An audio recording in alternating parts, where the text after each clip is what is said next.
This next question is from Robin, and she says, my husband has Huntington's disease. Do you believe that it's okay to treat his symptoms with cannabis or CBD oil? Is it biblical to use these herbs?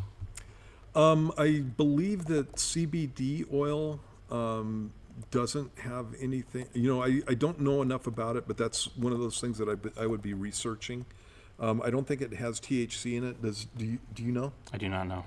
Okay. I don't believe that CBD oil has THC in it. And so that's one of those things that I think is, not problematic in that situation. I don't know.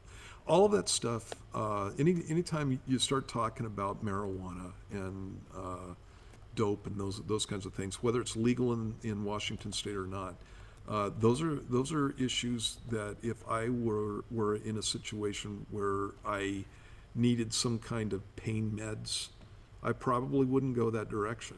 And the reason is because I want to be a good witness. And so, you have this stuff in your home, and somebody comes over and sees it. If they're a non-believer, they don't care about all your reasons. All they care about is the fact that you're a Christian and you're smoking weed, or you're doing whatever, you're taking it, and that kind of thing. And so, I would be looking for other alternatives.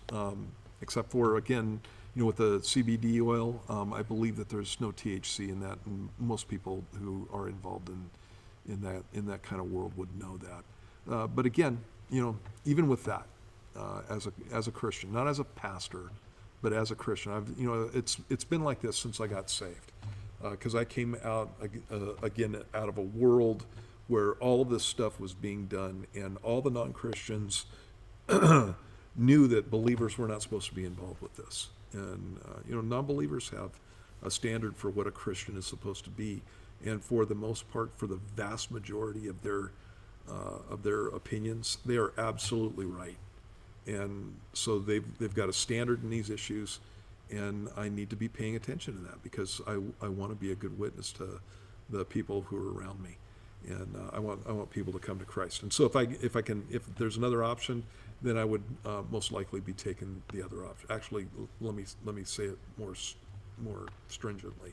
If it was me and there's another option, actually, if it was me, I just wouldn't do it. And again, I want to leave some room for grace for you, especially with the CBD oil. But even that, I would have a problem with that. If there was another option, I'd be going for that. But me, I'd rather have the pain than be a bad witness in a situation like that. So, again, compassionate towards your husband. I think that you should be doing things. You have the right heart towards him and that kind of thing. But that would be the issue that I have with that. I've never had a situation where cannabis was something that I needed to take. And I've talked to a number of guys over the years who wanted to take that option and came and asked me about it. And I said, do you have any other options? And they always did. And we would have a talk about it. And I go, why do you want to do this one? And sometimes it had to do with their background. And, they were pretty easily persuaded. They knew what was up. So there's my answer for you. I don't think CBD oil has... So I did a real quick search, and basically it looks like it says in this article, as it turns out, depending on the source of the cannabis that is used to produce the CBD oil, some products do contain traces of THC, including low-quality isolates and many full-spectrum tinctures. So it looks like some people are getting hit on drug tests, but it depends on what plant, what kind of thing they're pulling from, and there's variances in different oils. Okay. Well, So then I'd be looking at that. So all of those things would go into my decision on that.